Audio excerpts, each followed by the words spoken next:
Hey folks, Segasonicfan here, and today I just wanted to do a little shout out to my new router, my Dremel router here, which I must say I am duly impressed by. I was expecting so little for this. It's a $30 piece of plastic and springs that you put your Dremel rotary tool into, and it turns it into a, hand router, not a CNC router, something you do by hand. You press down and then you maneuver it in the ways that you need to do routery things. In the case of my needs, I wanted to make a bezel. Is that what it's called? Anyway, just kind of an indentation, a bevel, not a bezel, a bevel contour around this cutout that I did with a circular saw.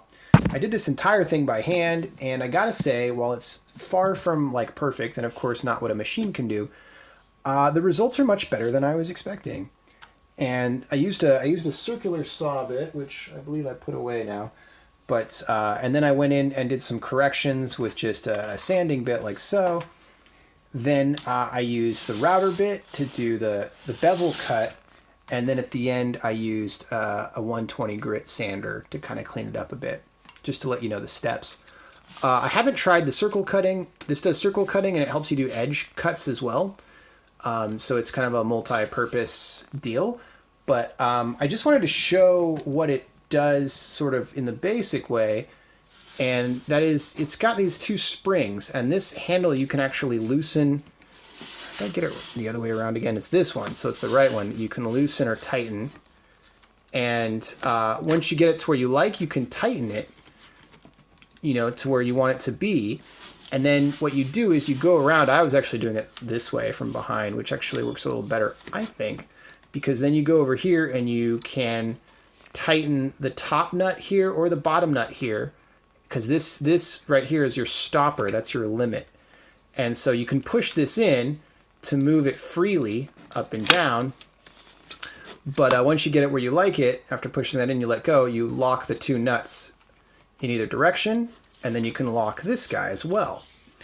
And so now you see it stays down. Now there's a little bit of a counter spring here action. It's not perfectly level, and it's $30. I'm not going to expect a whole lot from a $30 thing like this, but I kind of got it down like so, and then I just went around by hand, with very low expectations, using, by the way, the cheapest routing bits I could find. These were $10. So I've got a cheap rotary tool, cheap routing bits, and a cheap routing adapter, and I'm routing cheap, composite material, not even real wood. And I'm new to this. So I was expecting all of this to go terrible, and I'm honestly quite pleased. Yes, I do have a pretty steady hand. I have some experience with rotary tools, quite a bit actually, but that doesn't mean that other folks can't accomplish this, especially if you have a solid pre-cut already. So yeah, then of course, your speed control. I actually have a Dremel 800 portable Dremel in here, which officially was not listed as one of the compatible ones, but it absolutely is compatible. So it's a nice portable router, and it does what I was hoping, and I'm happy. If this thing actually does circle cuts, I will be thrilled. One thing is, if you do a circle cut with the adapter, you can't do it, less tin that wide, which is why I couldn't use it to do a circle cut like that, for example. I had to use a hole saw. But, if it does larger circles, so I can cut speaker openings and stuff, that sure would be cool. So, yeah, I didn't find a lot of reviews on this thing when I was looking to buy it, so I thought this video might be helpful. Feel free to leave me a comment if you like this. I like hearing from people. But other than that, I don't care if you like or subscribe, because I don't monetize these videos. These are for fun and to help people. Hope you learned something. This is Segasonicfan, signing out.